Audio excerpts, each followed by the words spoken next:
It's Friday, July 20th. Let's talk PlayStation. Alright, let's open this one up with something very spicy and exciting, which is that Sony Interactive Entertainment has recently opened up beta signups for PS4 Firmware 6.0, a major firmware update, of course, because it is a big incremental number, so we should expect some major features, or I would at least hope for some major features, because 5.0 was pretty disappointing. In fact, 5.5 had more interesting features, I felt. Now, if you go back to my 2018 predictions video at the start of the year, my, at least, sort of expectations for 6.0 is gifting games to friends. I would love to see something like that. Finally bringing something as simple as video chat would be great, but I think VR chat would actually be an extremely interesting feature, especially for PlayStation VR, obviously. You would need that for VR chat. And maybe just a slight redesign of the UI a little bit, maybe a little bit of a UI refresh as we go into this sort of final chapter of the PS4.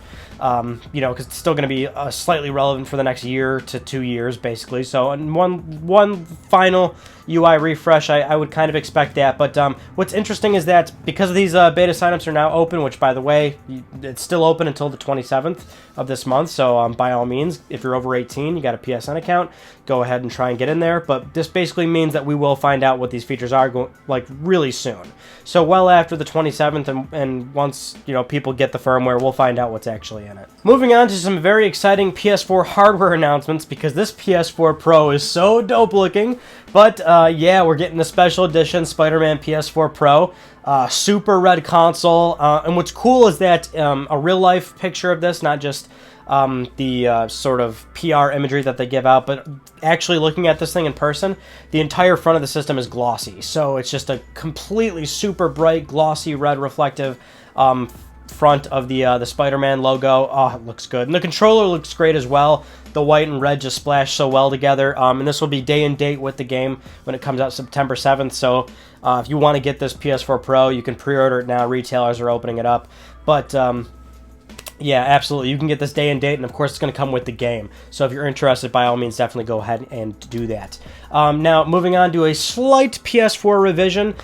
This is a new PS4, technically speaking, but PS4 Slims are typically model numbered CUH 2100. Well, these new ones are CUH 2200. What this implies basically is slight internal changes. This just might be a situation where Sony got manufacturing costs down by moving a few chips or whatever inside of the inside the internals of the system. They're just they're being manufactured in some way, shape, or form somewhat differently. So these will be hitting stores relatively soon. This could also possibly mean that they use less power consumption. That is something that's pretty typical, but it's not like a major redesign or anything like that. But it is worth noting because it is technically a new PS4 model. Now, if you remember last week, we were talking about actor Nathan Fillion's cryptic Instagram post about how something with Drake was going to happen that Monday, and now we know what it is.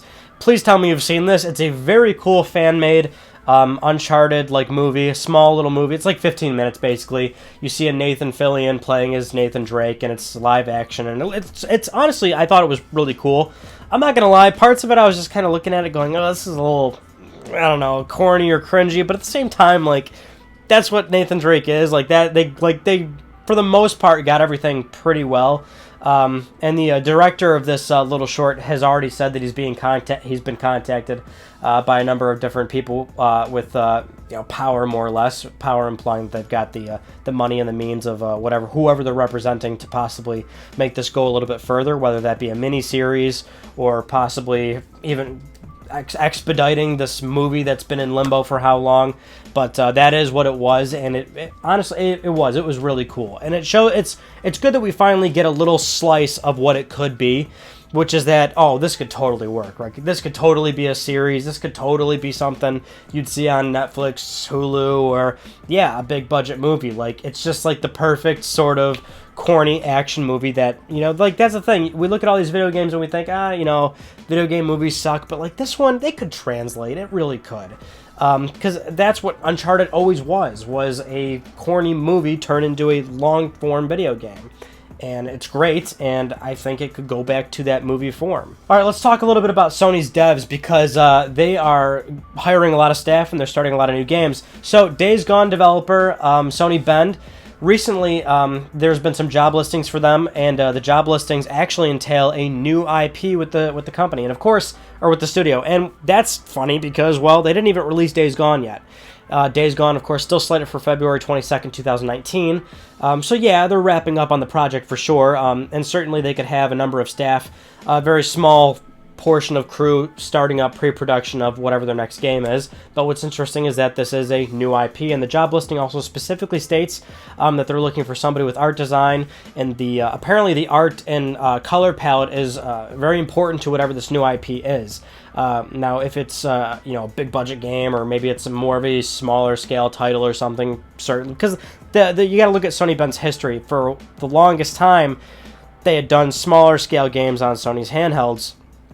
Now they're doing this vastly more expensive big budget game, being Days Gone. So, their next game could maybe be something a little smaller, although you got to figure because of how big the game is. And I think Sony's also expecting for Days Gone to do pretty well, and I hope it does, because the game does. I'm preaching for this game a lot. I think it is going to catch people off guard. I think some people are looking at Days Gone and thinking, you know what, this isn't going to be for me, but I think it is going to come out and do surprise people.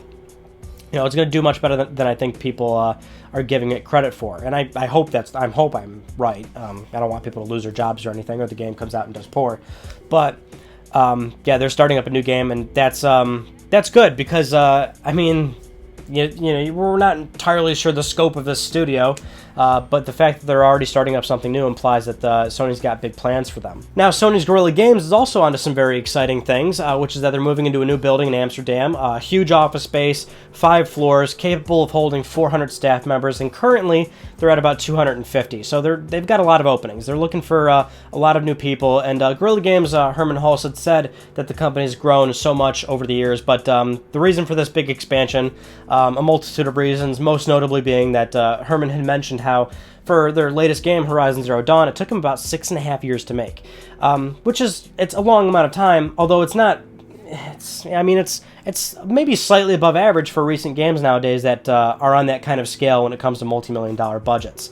But basically, he said that they don't want to spend 6.5 years on a game. They want to have a slightly faster turnaround for something like that. So they want to bring on more people and more staff to get that accomplished. And certainly, I think that they can get that done for sure, because it's, I think it goes without saying, but the company is probably working on a sequel to Horizon. And granted, not only are they bringing in so many people, but they've already made Horizon 1, and typically when, you've got one foundation game out of the way, and that's including, like, all the time, the resources, character development, and just general scope of whatever it is they were trying to create, it's usually a lot quicker to, well, not a lot quicker, but, you expect a faster turnaround for the sequel, considering it's within that same universe, so they can reuse assets and all the resources that they've already built for that universe, and that universe being what Horizon is, which is all that wildlife, nature-y type stuff, the robotics and everything. They can use some of that stuff and get the second game quicker out the door. But what's interesting is that he also mentioned how they want to bring on all this staff to work on multiple titles, and they said their existing games within their repertoire, more or less. Now, if you look at what Guerrilla Games history typically was, well, 2 big ones stand out. The recent Horizon Zero Dawn, but also the Killzone games. Now, Guerrilla Games hasn't done a Killzone game since 2013. That was Shadowfall, and that was a PS4 launch title. It's been a long time since we've had a Killzone. The thing about Killzone is that, I love it. I've always vouched for enjoying the Killzone games.